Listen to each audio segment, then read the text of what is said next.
To start off, the top Muslim-friendly destination of the year non-OIC award goes to Singapore. May we now invite Executive Director of Singapore Tourism Board, Mr. Terence Voon, up on stage, please.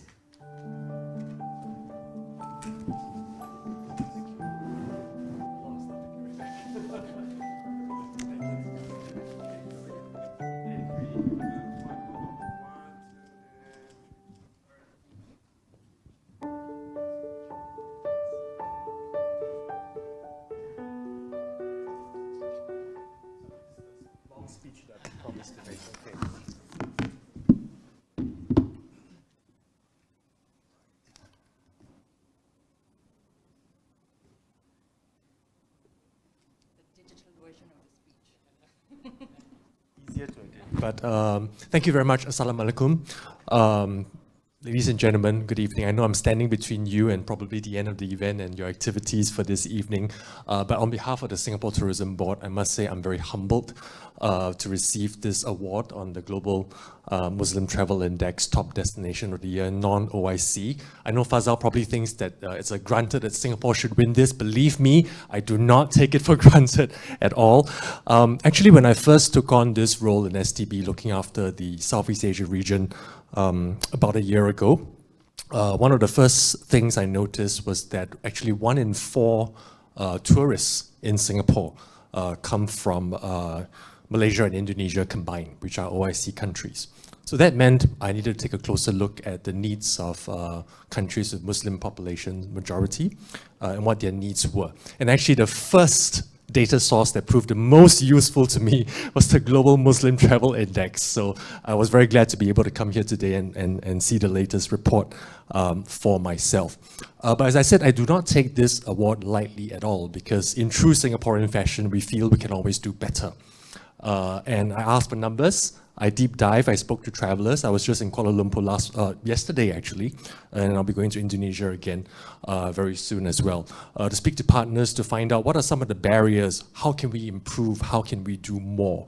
Obviously halal food is one of the biggest things that Muslim travelers look out for. One of the first things I asked my colleagues was, how many halal establishments do we have in Singapore? The answer that came back to me shocked me, because it ranged from 3,000 to 5,000. I said, that's too little. So that's a lot. It's like, okay, I think it's too little, because what I'm hearing is that a lot of Muslim travelers don't actually explore enough when it comes to food. And to me, that's something we can improve on, because we are known all over the world as a foodie paradise, right? That's why we received the Halal Diverse Dining City Award as well. But what many people don't know is that there is such a great range and variety of halal food in Singapore, from the humble hawker food that we are very well known for, as Minister Sandi spoke about, that Indonesians love to casual and increasingly fine dining as well, that cater to the elevated tastes of Muslim travelers. And I think that's the way that we should go about looking at some of the needs, their evolving needs as well. They're growing more sophisticated. They're looking for the finer side of life, not just food, but in terms of lifestyle as well. Just earlier this year, actually, we partnered with Button Scarves. Some of you may have heard about them. One of the premier scarf designers coming out of Indonesia. We worked with them to design a Singapore exclusive scarf and some online content with them, because we wanted to position Singapore not just as a destination where you can eat halal food, but it's actually a place where you can enjoy a world-class lifestyle travel experience beyond just food, that covers shopping and the best of what a city has to offer. So that's where we're headed at the moment. Funny thing about food and receiving the award is that one of the perks about my job is I get to travel every week around this region, and I must say the food in Malaysia, Indonesia is absolutely wonderful. So believe me, I am very humbled to receive this award. I think Malaysia and Indonesia do halal food amazing as well. Even Taiwan. I was in Taiwan a few months ago, and the best Taiwanese beef noodles I've ever had in my life was from a Muslim-owned halal restaurant in Taipei.